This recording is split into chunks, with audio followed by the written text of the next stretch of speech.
Now, to minimize this chance of a near massive contraction again in the American economy, we must put into place rules for financial behavior for private sector financial institutions, along with reformed financial supervision that can ensure that such rules are followed.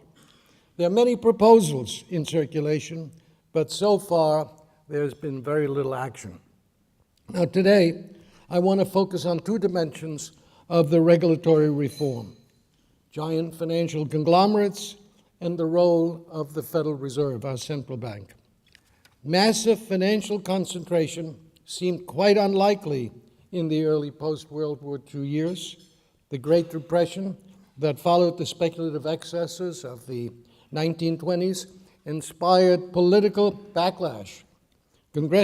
Congress passed a wave of tough legislation that constrained financial institutions, chiefly banks, within specified markets and segregated them from many activities. Financial conglomerates not only became unfashionable, they were outlawed.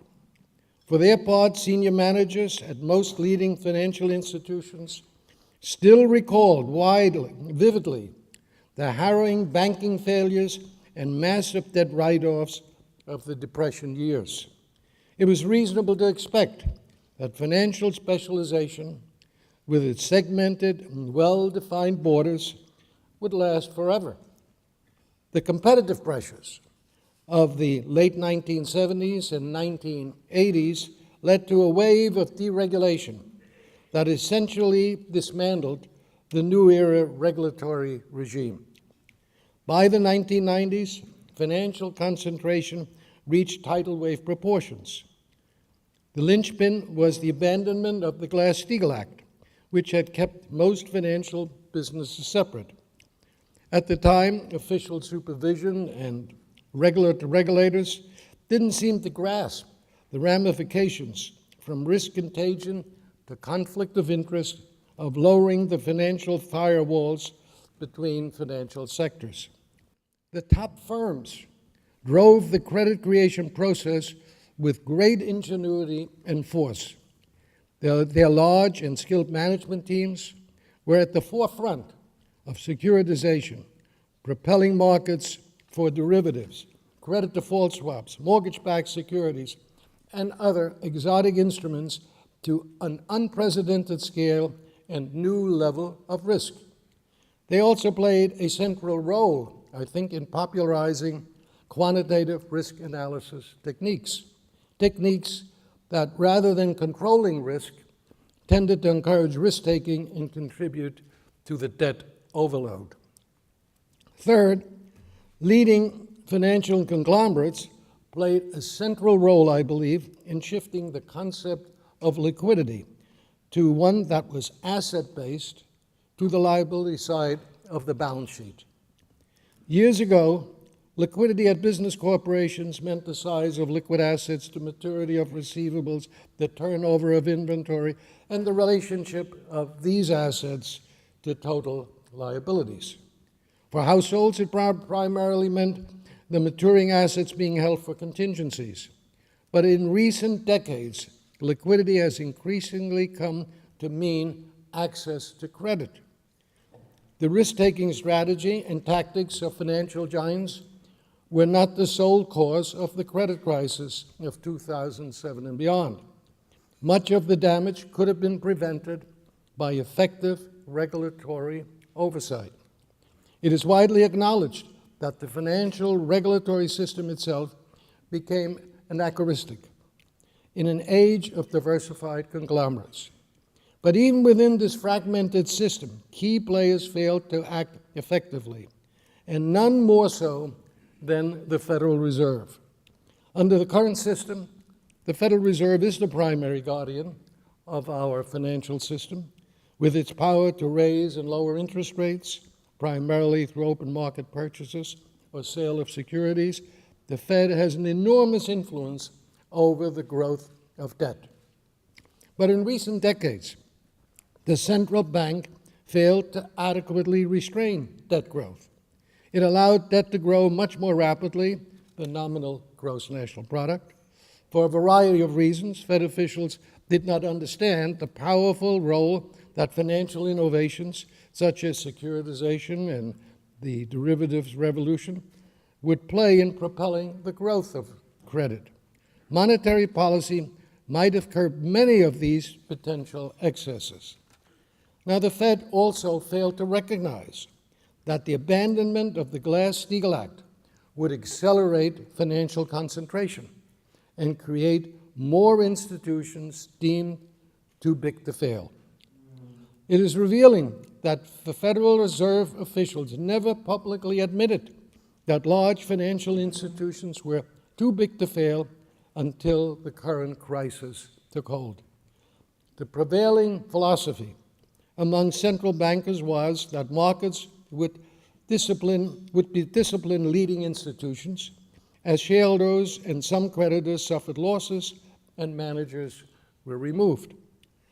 But as we all learned the hard way during the past year, market discipline is not enough. Some institutions are too big to fail, and by the time they reach that point, they have piled up massive excessive debt on the public and seriously weakened the credit structure. It is therefore the job of the government to set prudent rules for financial behavior.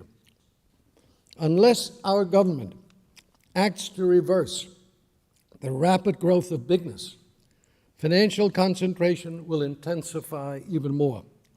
It seems likely that with the growing acceptance and popularity of the too big to fail, some firms will consolidate in order to find safe harbor under the government's protective umbrella.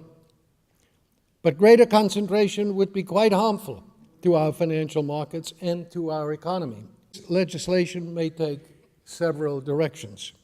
One would be to transform these too big to fail conglomerates into financial public utilities.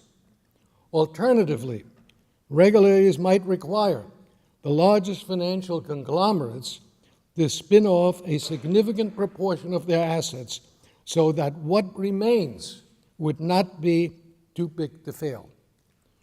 But I doubt that Congress will legislate such action.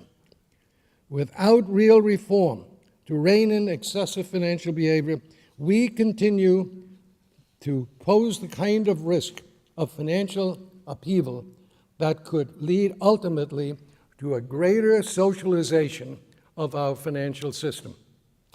Now, let me briefly here turn to the topic of the Federal Reserve's role in the current crisis and how it might be more effective force in the future. I've noted that the Fed has taken a large hands-off approach to financial concentration. Even though many market participants have been called to account in the wake of the recent crisis, I am convinced that the misbehavior of some would have been much rarer and far less damaging to our economy if the Federal Reserve, and to a lesser extent other supervisory authorities, had measured up to their responsibilities. More than any other entity, the Federal Reserve is the guardian of our financial system. The role of a financial guardian is somewhat akin to that of a parent. A parent should not be a friend to his or her child, but should rather hold the child accountable to a set of clear, consistent, and behavioral standards.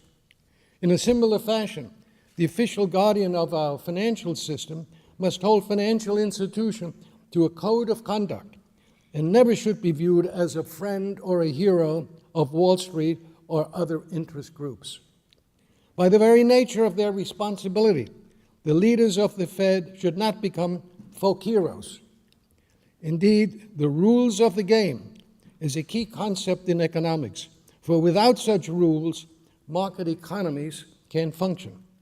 Poor policies encourage excessive risk-taking. Too often in recent decades, the Federal Reserve followed policies that failed to recognize, in a timely fashion, behavioral and structural changes in the markets. At the same time, the Fed espoused a laissez-faire economic ideology while failing to follow it consistently.